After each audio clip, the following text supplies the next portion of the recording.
ACL reconstruction करवा लिया है और सर्जरी सक्सेसफुल नहीं हुई है, तो उसके क्या क्या कारण हो सकते हैं? उसके कुछ पेशेंट रिलेटेड फैक्टर्स हो सकते हैं, कुछ सर्जरी रिलेटेड फैक्टर्स हो सकते हैं। तो पेशेंट रिलेटेड फैक्टर्स में जिन चीज़ों का हमें ध्यान रखना है, हमें वो देखना है कि पेशेंट को जनरलाइज्ड लैक्सिटी ऑफ लिगामेंट्स तो नहीं है, जिसको हम लिगामेंट्स की लचीलापन कहते हैं। ऐसे पेशेंट्स में दूसरे जोड़ भी लचीले होते हैं, जैसे कमर के जोड़, हाथों के जोड़, एल्बोज के जोड़ और नी जॉइंट के जोड़, ये लचीले होते हैं। इनमें रेंज ऑफ मोशन जो मूवमेंट होती है वो नॉर्मल से ज़्यादा तक होती है। तो ऐसे पेशेंट्स में जब ACL लिगामेंट टूटता है तो हमें ACL के साथ साथ एक्स्ट्रा लिगामेंट भी बनाना पड़ता है, जिसको हम एंट्रोलैटरल लिगामेंट बोलते हैं, जो कि घुटने में ट्विस्टिंग मूवमेंट को भी रोकता है।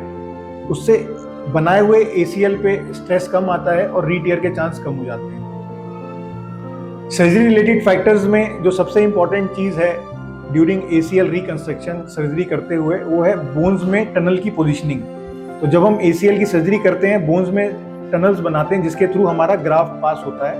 उन टनल की पोजीशनिंग रिकमेंडेड अगर स्थान पे नहीं है और उससे वो ऊपर या नीचे, दाएं या बाएं हैं बाय 4 और 5 मिलीमीटर और मोर, तो वो हमारे लिगामेंट्स को अनड्यूस्ड टेंशन दे सकता है या लैक्स छोड़ सकता है, जिसके कारण रीटियर के चांस बढ़ जाते हैं। तो positioning of tunnels next most important factor है, जिसका अगर सर्जरी के दौरान ध्यान ना रखा जाए तो ACL की लिगामेंट की सर्जरी जल्दी फेल हो सकती है।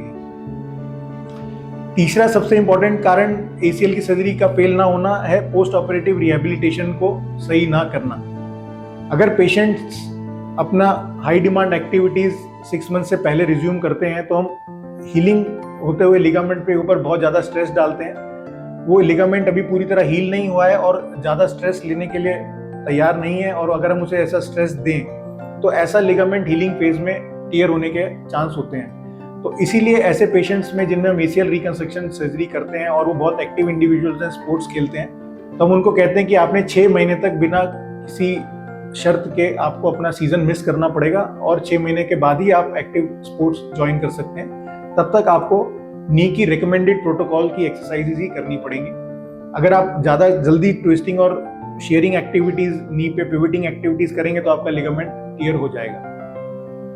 तो रिहेबिलिटेशन का तीसरा सबसे इंपॉर्टेंट कारण है, अगर वो सही ना किया जाए तो भी लिगामेंट फेल हो सकता है।